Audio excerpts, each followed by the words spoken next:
Easy now. Papa got things making headlines. Come down. Ooh, you make my high come down. Always tripping when you come around. I'ma have to cut you off, like right now. You see, I don't want to drive me. You can say that for your mama. Maybe you should smoke some. Me try the marijuana. I was never you good. The vibe was straight. Showed you a couple of things and they ain't finna change. I treated you right. Everything was a gift from a time to your bag and the color on your lip. Yeah, you plenty of fences. Welcome to the Seahawks Man-to-Man podcast, powered by The Athletic. Shout out to the company. My name is Michael-Shawn and Christopher. You guys can follow me on the tweet machine. That's at Mike Dugar, MikeDugar. It's a sad episode coming to you guys. This is our first Seahawks Man-to-Man podcast episode. I don't know how long, or I'm actually not verified anymore. Elon Musk has officially taken away the blue check. I'm not paying whatever the amount is. I don't even care if it was $1. I probably wouldn't pay that per month to that man to keep the check. So it's a somber hello as I greet you folks today on the Seahawks Man-to-Man podcast. Chris, go ahead and talk to the people. Yeah, I'm going to talk my ish. The day has arrived where Mike is just like me, back in the common folk section. No verification, none of that. He is back on team regular, and I love it because for the last 4 years, I've been hearing, oh, Chris is not verified yet. But Elon Musk ruins things, and he has ruined Twitter. My timeline's not the same. It's a mess. But we're not here talking about Twitter and all that. We're here to talk about the Seahawks draft because, man, they made some headlines. They made some waves, and you can follow me on Twitter at CKIDD206. But, Mike, let's jump into it, man. The first two picks for the Seahawks are in. Yeah, so I'm sure you guys watched if you're listening to the show. They drafted with the 5th pick, took Illinois cornerback Devin Witherspoon, number 5 overall. I know I almost called him Devon. It looks like Devon. I'm gonna struggle with that. Devin Witherspoon with the 5th pick. 20th pick, they took Jaxon Smith-Njigba, receiver from Ohio State. The Seahawks, no matter where they pick, they could pick 28th. They could pick 29th. They could pick 9th, whatever. They could pick 56. No one knows what the Seahawks are going to do with their top pick. No one ever knows.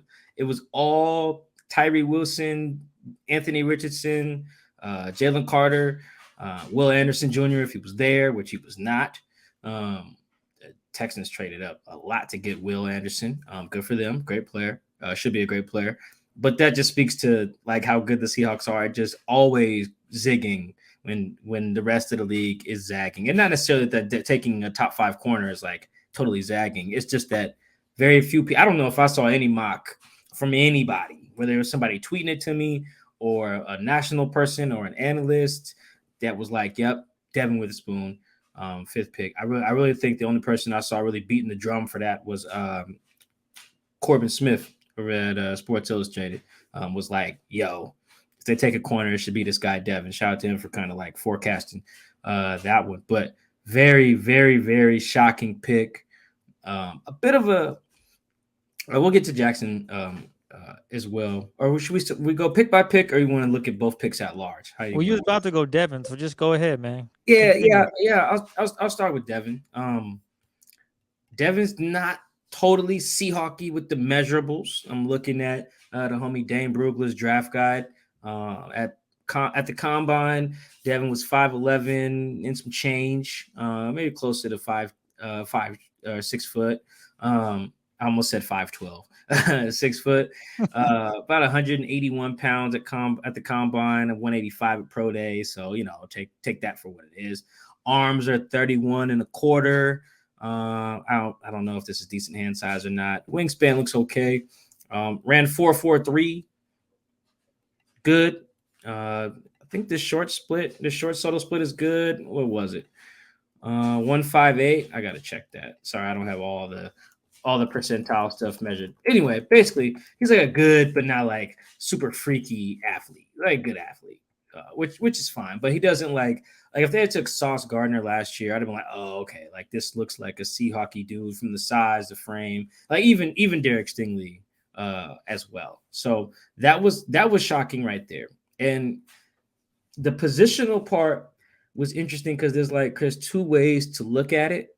So, like, for example, everyone knows at this point, if you follow the Seahawks, that the Seahawks had never taken a cornerback higher than 90th overall. Right, that was with Shaquille Griffin in the 2017 draft. They usually been able to find starters in the 4th, 5th, and 6th rounds, which is incredibly impressive.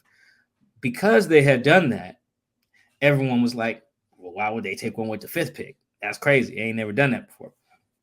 And then I asked Pete Carroll at the combine. I was like, yo, Pete, you haven't taken a cornerback high before. And I also mentioned receiver. I lumped receiver in that question as well. I was like, yo, what's up with that? Is this how you feel about the position? Is that how those drafts fell? And he was like, yeah, it's not really an indictment of how we feel about those positions. I'm just like, that's just kind of how shit shook out in those and on all of those drafts in which they hadn't taken a receiver higher than 45. I think that was P. Rich, and they hadn't taken a corner higher than Shaq. And I always kept that answer in the back of my mind because I knew Pete was telling the truth, just because of how he just like just it was one of those, Chris, you can tell when somebody lying with like when it's just so natural. It was like, nah. It's not we hate corners. We just ain't found one we like to take that high. And to Pete's credit, they haven't really passed on that many corners over the years that have been worth it. They passed on, I think they passed on Jair Alexander in 2018 and then like Tre'Davious White in 2017. Those are like the two big ones that pop up. So the positional part was surprising in that regard. But then I also was like, it kind of reminded me like they've been evaluating corners in the back half of the first round for so long. Same thing with receivers. So I kept that in mind too. Like, you know what? If Pete finds him a dog, he might just take one. And just like I said, I thought they would have took Sauce if he was there. Actually, I know they would have taken Sauce if he was there with pick 9 last year. So knowing that they would have taken Sauce at 9, I'm pretty sure I was like, okay, they could take a guy at 5. So that I'm surprised. But in that context, perhaps not as surprised, just knowing that, yeah, Pete's been able to find gems, but he's almost had to find gems. Like, give him a chance, give him a top 5 pick or whatever. Like, he probably would have taken Jalen Ramsey in whatever, I think that was 2016 draft. Jalen was like pick 6 or whatever the hell. He probably would have just taken him. They didn't have that pick that high. I think they had pick 26. I was a little shocked. I was a little shocked by that. Because, Chris, I don't think, did his name even come up in, like, any of our pre-draft stuff before this? I don't think he's one of the corners we discussed with Doug. No, it wasn't him. It was Gonzalez, if I'm not mistaken. But yeah, so I think it shocked me. I was thinking because I just remember what Pete Carroll said after the loss to the Niners. They got beat up front. They need someone up front to set the tone and, well, not set the tone, just help this defense get back to where they are, where they can have an effective pass rush and be able to stop the run. And when you hear those words after that loss, you're thinking, well, it's obvious. The glaring issue is staring you in the face. There are multiple guys in the first round that they could go out and get if they're not comfortable with Jalen Carter, with his decision-making, with him as an overall player. Okay, cool. There are still other players that they could have gotten to help this pass rush, help the defensive line in general. They passed on Tyree Wilson too. Yeah, they passed on it. And we could look back and say, wow, they really blew it there. But also something that you've hinted at on previous shows and something that I've alluded to is the importance of drafting in the top 10 and how big it is. You're drafting a guy that you want to be in the Hall of Fame at the end of the day. That's the big dream. Like, he is a Hall of Famer, all-pro guy. That's the hope. Obviously, that doesn't always happen. It could be a 5th round pick that becomes a Hall of Famer. It could be a 6th round guy, whatever the case may be. It's not always going to be those top 10 dudes that end up being the greatest players of all time. We understand that.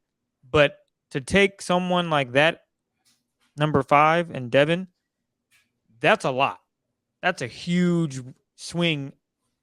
And I'm unsure if he is going to be Sauce Gardner. Like, that's pretty much what the Seahawks are indicating. Like, this is going to be our Sauce Gardner alongside Tariq Woolen. Mm-hmm. That's huge. I don't know if he's going to be that. Can he? Absolutely. He can do it. But I'm not seeing that just based off what I'm reading. I see a starter in the league. I'm seeing potential Pro Bowler, a Hall of Fame game changer. That is what the Seahawks would love to have. And I think maybe they did a little reaching there, and that's cool. If they reach and they believe this is their guy, that's fine. I do love their 20th pick, which we'll get into, but I'm a little concerned. Like, damn, you think he's going to be Sauce Gardner? Well, we don't think he's going to be Sauce Gardner, but, well, there ain't no but, man. Either you got Sauce or you didn't. And we saw what Sauce can do. He was neck and neck with Tariq Woolen for Rookie of the Year. He ended up winning that Defensive Rookie of the Year. He ended up winning it, obviously, but that's the level you're looking at right now when you're looking at corner. And I'm unsure if Devin is that guy in that regard, but we'll find out very soon. We'll see what he's all about. I'm going to go through and look at the highlights and read on what his strengths are. I mean, we saw what the beast is up. Let me pull that up again. I had it open. Some of his strengths are he competes with tenacity of a junkyard dog. Well, that screams Pete Carroll, because what does he love to do? Compete. So him and Mike Jack, they're going to battle out, as you hinted in your article that's going to drop. It's already out, I believe. But Yep. There's just concerns there. And Dane had him as a first round 9th overall. So 4 picks later, I mean, Chris, Dane had him as the 9th overall. The Seahawks got him at 5. Is it that big of a difference? Okay, maybe I'm wrong too. But it's definitely going to be interesting to see how this all plays out. Obviously, he is really good at getting after the run. He reminds me of Richard Sherman in that regard. He's not afraid to get his nose in there and make a play. I mean, the first highlight I saw when I was watching the draft was him blowing up a screen to a running back. I believe they're in cover 2, and he just sees it from as soon as the ball snapped. Like play recognition, he understood what he needed to do when he got there and made a play. If I'm not mistaken, I guess he knocked that guy out the rest of the game. So he's very physical, but yeah, exactly. Oh, damn. So he's definitely explosive, but damn, I thought they were going to go D-line. And maybe I'm just stuck in that mode of, well, Pete, you said you wanted to do this, you needed this, and you go out and draft a corner. Am I missing something here? Obviously, they still have day 2. And when we did our mock draft with Bleacher Report, we were able to get a bunch of guys that were available in the second round. We filled that up with plenty of talent. So maybe that's their thought process. Okay, we got the best corner, one of the best corners in the draft with number 5. And then we were also able to get an elite wide receiver talent at 20.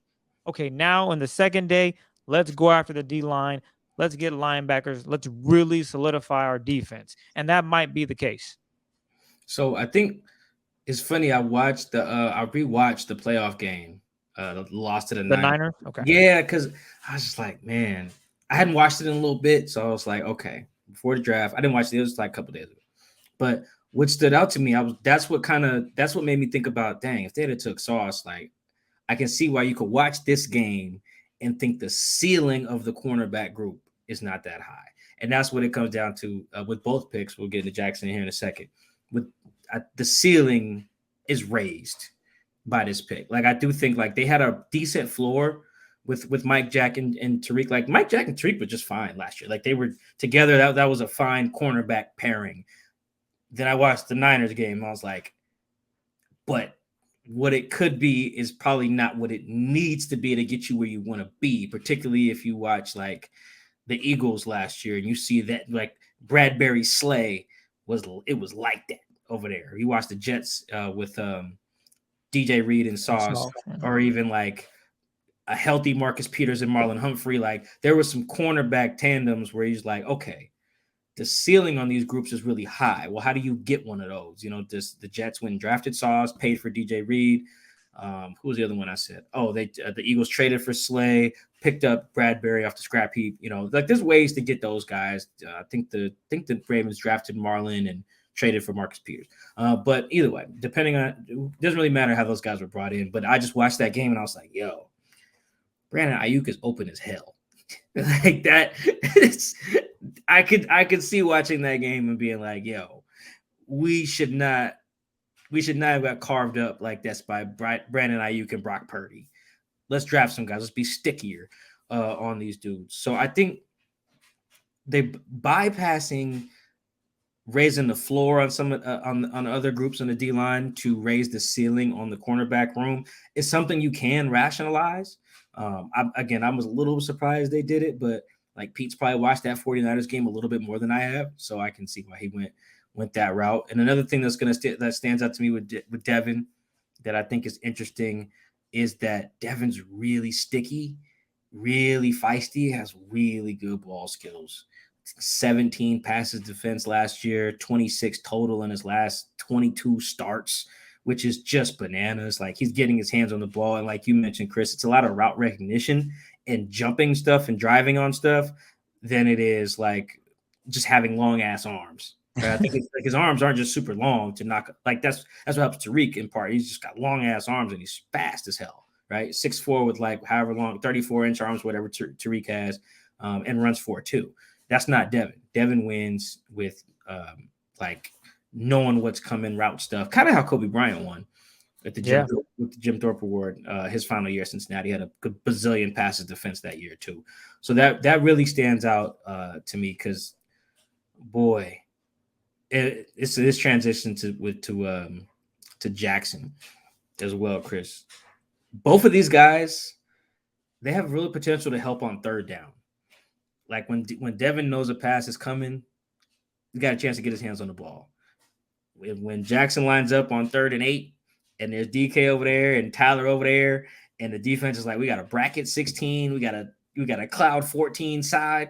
Well, shit, ain't but so many defenders left to cover whatever number Jaxon wears, right? So, like, he's gonna be able to get open. And I think that has a lot of value. And again, it's a ceiling thing. They're still a little thin on D-line. Not a little thin, actually, a lot thin. Oh, they're thin.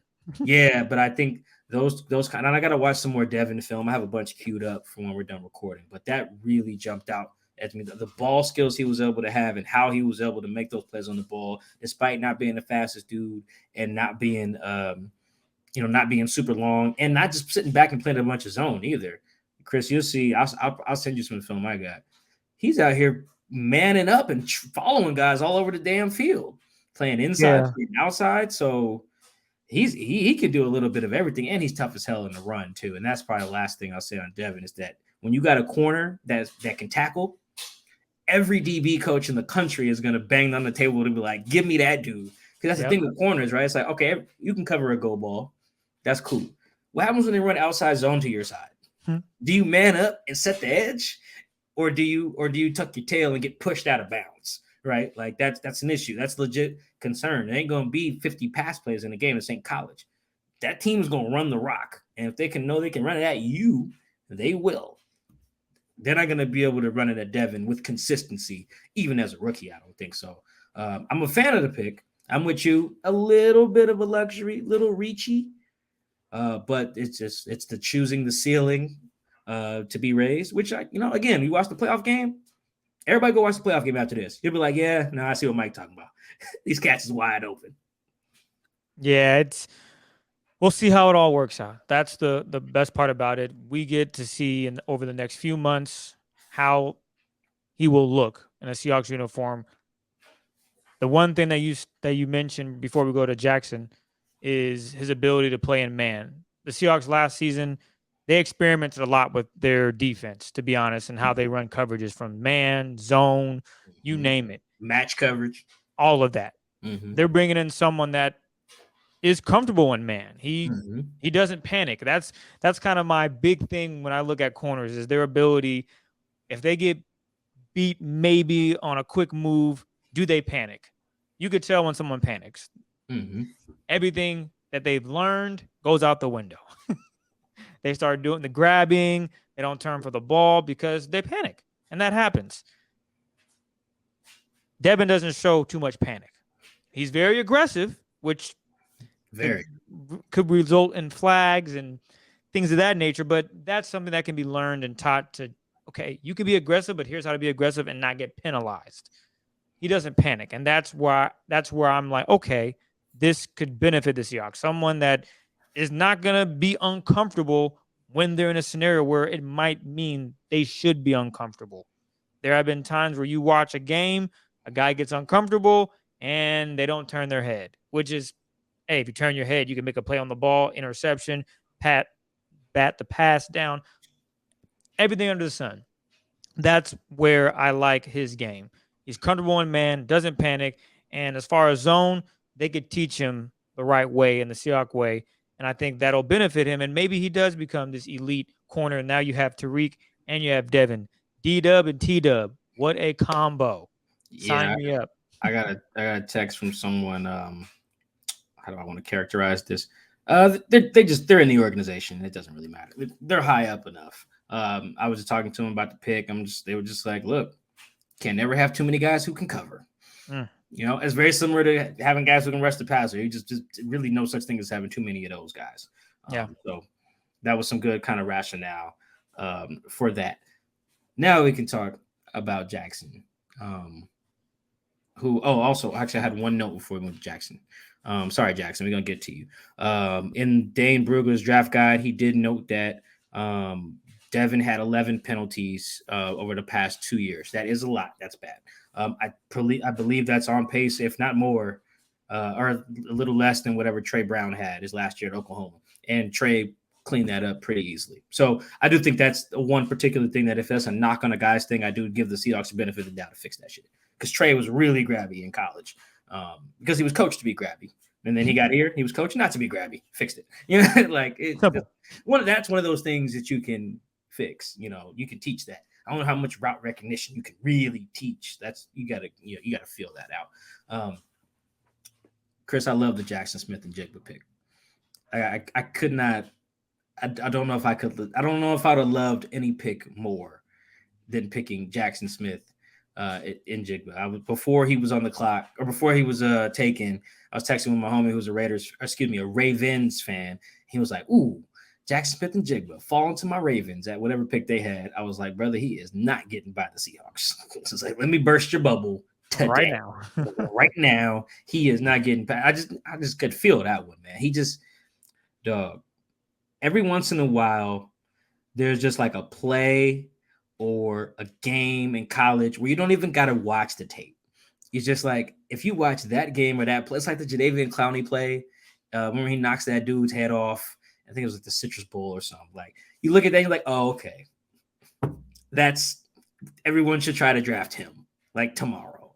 When I watch Anthony Richardson against Utah this year, it was like, oh, okay. There's probably not many quarterbacks in the country better than that dude right there. I don't really need to see much else. With CJ Stroud, watch him play against Georgia in the CFP. I was like, oh, that dude is probably the best quarterback in the league if it's not the dude in Florida. With Jaxon Smith-Njigba, it was the Rose Bowl a couple years ago when he had a bazillion yards. Were you watching that live, Chris? The Utah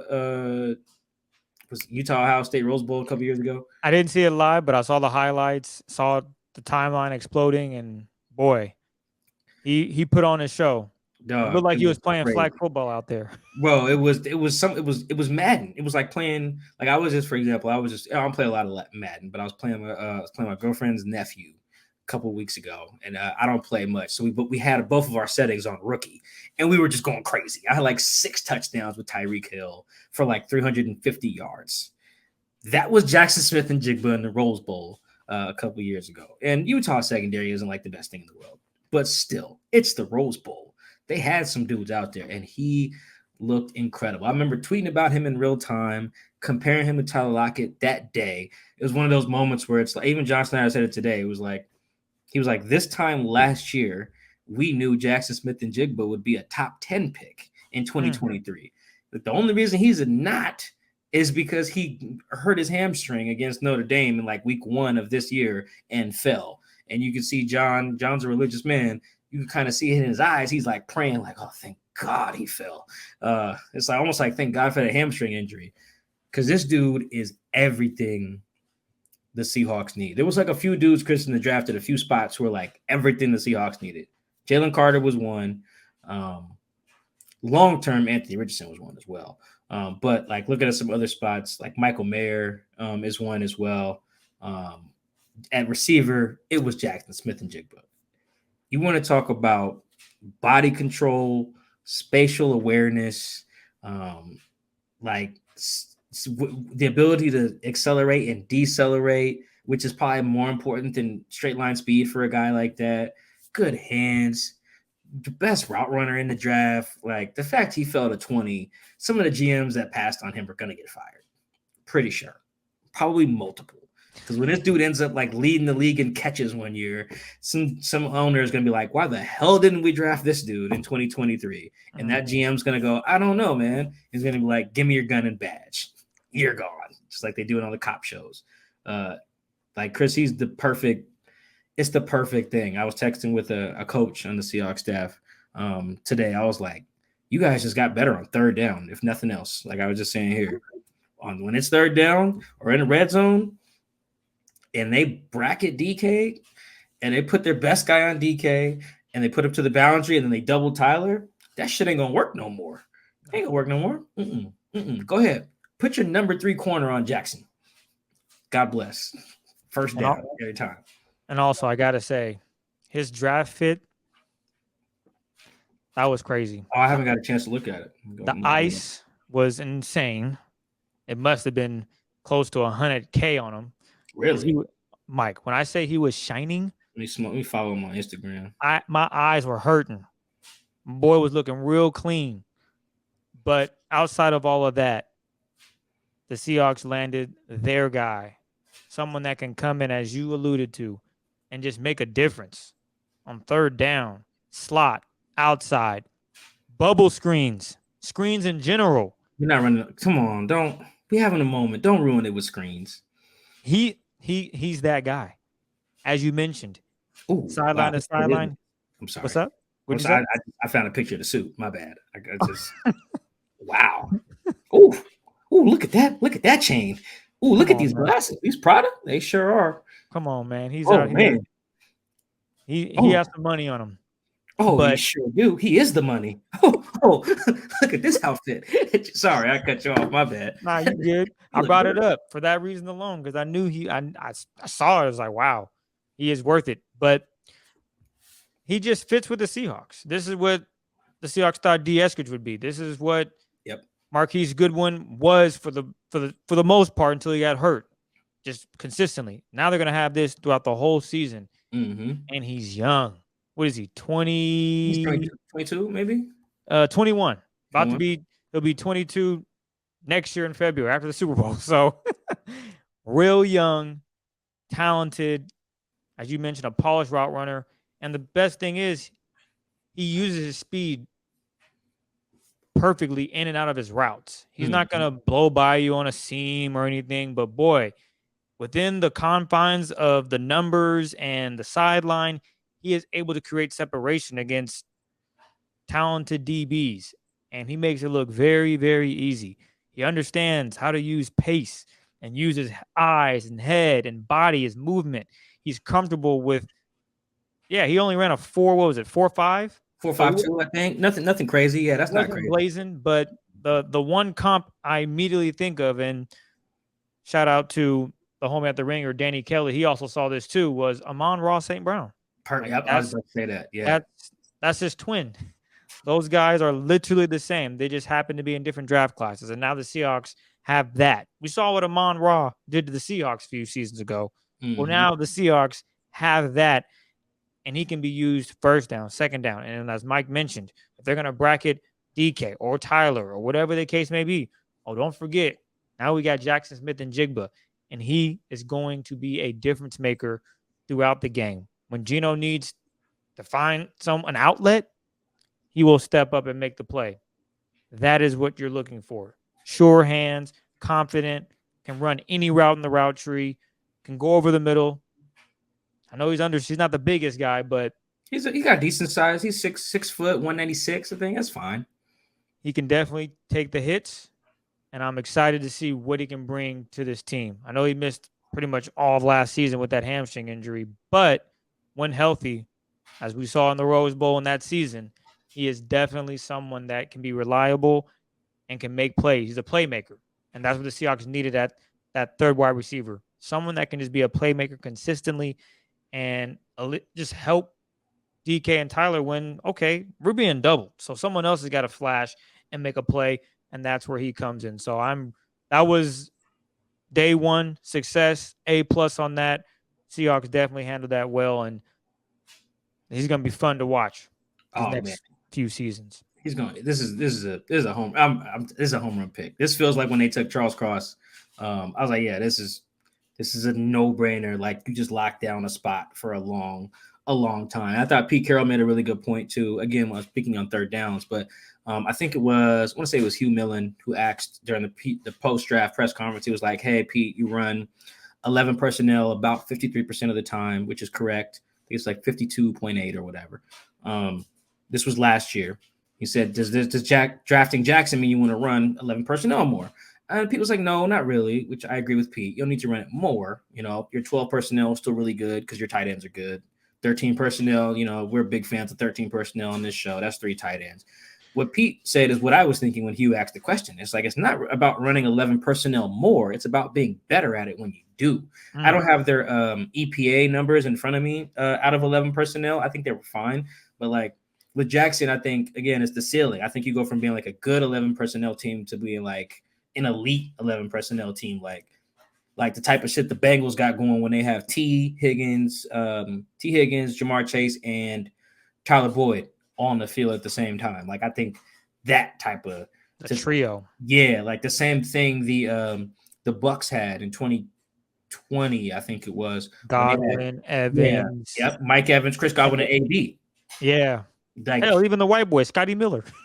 Yeah, even him too. But the trio was was 2 Hall of Famers. Well, AB is probably not going to get in, but you get the point. AB, Mike Evans, and then Chris Godwin. Like that's always why we've campaigned on this show for them to spend on a third receiver, because it has that value. Like that is that you take it from being okay to elite, because the Seahawks probably had like a top. What did DK and Tyler, like a top 2, top 3 receiving duo? Like they're really good, but this takes them from really good to be like, oh, okay, we might be having conversations by November and being like, wow, they're up there with the Bengals. Up there with the Bengals, the best receiver room in the NFL. I think the Chargers receiving room got pretty good too. I forget which receiver they took, but I think they took Johnston. I think they took the TCU kid. Yeah, you pair him with Mike Williams and Keenan Allen. I think they're cooking with something over there too. They did the same thing. They were like, let's take this from good, which they did have a good room, to a potentially elite room with that TCU kid, Quentin Johnston. So I loved it. I loved the value. Get picked 20. I thought it was fine. That's a premium position. Good value. I think he was the first receiver off the board. He kicked off a run of receivers. I think Quentin went right after him. Yeah, he did. If he went to the Chargers. I think Jordan Addison went shortly right after to the Vikings. Zay Flowers, I don't really know where Zay Flowers went. Ravens, right? Oh, yeah. It was 4 straight receivers. Yeah, went right after that. So that's incredible. Like, I thought they got good value. They got the best one of those 4. My top 3 receivers in this class were Jackson, Zay, and then Jonathan Mingo. So we'll see where he goes on day 2. But this was brilliant. I think he's going to be. Like, you could hear it in Pete's voice in some of the press conference answers. He was like, how Pete uses, guy got to come in and compete, He was like, nah, this guy can play the slot right now. He said it like that, right now. I put that in italics in my story because the emphasis on, like, today. Like, if they had a game tomorrow, he's starting over Eskridge, starting over Derek Young, Cade Johnson, all those guys. And I think he's that talented. His talent translates right to what the Seahawks want to do. It's perfect. It's the best fit. It's just I can't even. It's like Abe Lucas and Charles last year. It's like, oh, this is the perfect thing. Plug and play. Plug and play. Yeah, it's done. As long as he stays healthy and hamstring, fine. Like, I mean, and him being able to run the 40, and he did do drills at the combine, and he did drills at pro day. He ran his 40 at the pro day, so like looks like the hammy's fine. So I mean, it's a hammy. He tears ACL, so he'll be all right. Woo, Chris, boy, this dude, I can't wait. I just had someone send me some tape on my drive home from VMAC. Can't wait to watch that tape tomorrow after I wake up tomorrow. Oh, it's gonna be special. I think the Devin pick was like they didn't optimize the value, but I do like them taking a premium position and raising the ceiling of a premium position group. With Jackson, it's like, oh, slam dunk.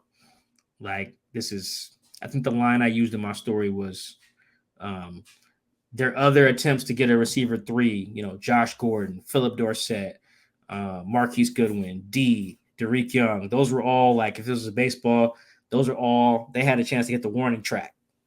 Jackson has a chance to clear the fence, home run.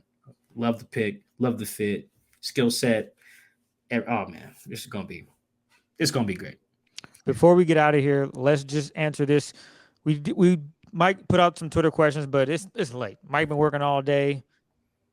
We gotta go to bed. Hell, he got more stuff to do tomorrow. So what we'll do is we got one question that I think will sum up pretty much the rest of the draft, and it starts on day 2, right? So, what are the Seahawks going to do to shore up that defensive line pass rush? What's the best options for day 2, Mike? What do you think there? See, I think this is where you can be critical of the Seahawks' decisions in day 1, because what they wanted to avoid in day 1, which is what John Schneider essentially said, was we decided to go with premier talent over pushing players up the board to fill positions of need, which again, we talked about in the show. That's what they did in the past. They're like, oh, we need a defensive end. Let's take a defensive end, even if he's not the highest rated player on our board. They didn't do that. So the highest guy we got right now is Devin. Take Devin. It was like, okay, we could have took some other spots, but instead of Jackson, we like Jackson. We like the premier talent. Cool, that's fine. The only downside, which is the big downside, is to this, Chris. Now they basically have to push players up the board tomorrow or Friday. By the time this comes out, it'll be Friday. That's not a position you want to be in, but now you have to do it. You basically have to say, fuck, the best player on the board might be a tight end, but we need a defensive tackle. So we have to push Keanu Benton up the board. We have to push the Northwestern kid up the board. We have to push Siaki Ika up the board. We have to push, there's a Bama kid in there somewhere, push him up the board. Again, that's not a position you want to be in, but that's ultimately where they are now that they have. I mean, Chris, they still need to draft a center, still need a guard. Osiris Torrance is right there for you guys at 37, Seahawks. Listen to me. Take them. But they still need a guard, still need a center, still need like multiple defensive tackles. They need another sack guy. Yeah, need another edge guy. And the downside of not taking an edge earlier is I think there was only probably one double-digit sack guy in the first round. Actually, maybe 2. If Kalijah Canty plays edge for the Bucks, I think he could be a double-digit sack guy. And then Nolan Smith. Nolan Smith. Those are the 2 available to the Seahawks. So Will Anderson as well, but obviously he wasn't available. So I think that's the downside. Is now you probably do have to push some players up the board. You can't really now. I don't even think they can afford to take a running back before they take a defensive tackle. Like now you can't like take like the best safety or whatever, or the best tackle or whatever. Like now you went talent over need day 1. I think you can live with that. But now it's like, Chris, they probably have to come away with nothing but trench players tomorrow. Like maybe an inside linebacker, but it's got to be trenches of everywhere else. That's it. Yeah. What's his name? BJ Ojulari, LSU. Oh, he didn't go. I love him. Take him. So he's, as you said, they gotta do something, because it's. I would preferably, hopefully, well, they got what, 37 and then 52. Yep, 37, 52. So you could probably land Mozzie Smith is gone. He got picked up late. Man, I hate it. Cowboys took Mozzie. I forgot who got him, but Cowboys took Mozzie. Yep. So I thought the Cowboys were going to take a tight end, but what do I know? That was Dan Quinn. Ain't no dummy. He seen Mozzie. He knew what to do with that. Him and Mike McCarthy, they smart. They're going to use it. He's going to be a good player. I thought Keon White would go in the first round. I thought that's the Seahawks could get later, maybe in the 20th. They get him later. But so he's still available. That's another edge guy out of Georgia, 6'4", just under 300 pounds at 285. Well, not under 300. He's 285, so that's 15 pounds. A big difference, Chris. Yeah, but Keon White, he's just Georgia Tech, right? Georgia Tech, yep. Definitely someone that off the edge, very physical. Seahawks could use him, especially when it comes to the run. There's a couple of guys they can get, but they have to be money. They got to be money. They really can't screw it up, just based on the fact that you went out and got a corner. You said we're going to raise the cornerback room, even though it's a glaring hole with that defensive situation, defensive line. Yeah, your boy, is it Gervon Dexter? Yeah, Javon Dexter. I'm looking at my Florida. big board right now. Yeah, my big board, by the time you guys hear the podcast, my big board will be out, but I'm looking at it now. Yeah, Siaki Ika from Baylor, Keanu Benton from Wisconsin, I really like. Yep, BJ Ojulari, Steve Avila from TCU, the guard. Osiris Torrance, the offensive guard from Florida. Deion Henley still there. I think Drew Sanders, the linebacker, still there. Yeah, Dorian Williams, the linebacker from Tulane. They still do have. You're right, Chris. They still do have some options, but Yeah. it's not as good as it could have been. Like now that I wouldn't even say it's not as good as it could have been. The point is now you kind of have to force it a little bit. Like now you can't afford to be like, nah, we just liked Luke Musgrave more than John Michael Schmitz. Like, that's fine, but you needed a center more than you needed tight end. Like you have to push positional need up the board a little bit. So yeah, my favorites would be Ojulari, Osiris Torrance, Michael Schmitz, and Keanu Benton. Like get 3 of those 4 right there. I think you're fine. But now, this is my last note on it. Now I would probably eliminate running back from day 2. I just don't think you can afford that. When you don't take anyone on the D line or O line on day 1, I feel like you have to scratch running back. You can get there's some starting running backs on day 3. I promise you. That's it. That's the downside. As much as I like the 2 picks they took, there are some downside. That is it. Is that now you got to push positional need up the board. Joe Tippmann. I think all the centers are there. Luke Whippler, Joe Tippmann, John Michael Schmitz. So you got all the guards, all the centers are there. So all the inside linebackers besides Jack Campbell. So you got some options there, but they, like you said, Chris, they can't afford really to get cute. They got kind of cute with their first pick. You can't afford to get cute at all in day 2. That's the one. That's the kind of the downside to Devin and Jackson being their 2 picks, kind of being 7-on-7 guys instead of front 7 guys. To recap it, you heard it. Seahawks pick with the 5th overall pick in the 2023 draft, Devin Witherspoon out of Illinois, cornerback. And then they go with an elite guy, the best wide receiver in the group at 20th overall, Jaxon Smith-Njigba out of Ohio State. Day 2 will start up on Friday when this pod is out. We want to thank you guys for tuning in, watching us. We appreciate all the love and support. We will be back next week with our recap alongside Dane Brugler, which will be a blast because we're going to go through every single pick, and he's going to give you the instant analysis on how they can help. And then, of course, we'll have our guy Sam Gold on, where I'm sure is going to just give us an hour of why Jaxon Smith-Njigba is the greatest draft pick ever. Because if I'm not mistaken, he is what he thought. He is what D. Eskridge was supposed to be in 2021. Just hasn't panned out with injuries. So we'll have all that coming for you guys. It's going to be a fun year. It's already off with a bang with these first 2 picks, and we got more coming for you. Mike, is there anything you want to add before we get out of here? Appreciate the love and support. Tuning in, watching. Keep following us. We'll have draft. I'll have draft coverage on The Athletic all weekend. We just want to make sure we got some reaction to these picks. 2 picks that should be really good, man. I think there's reasons to be excited about both of these guys. The Seahawks did a good job. On day 1, and that's really all you can ask for your team. Do a good job. Get better with your 2 draft picks, and they got better. I think they got a lot better as a team. Not up front, but they got better as a team. So catch you guys after the draft. That'll be our next podcast. We'll wait till the whole thing wraps up to talk to you guys again. Until that note, peace.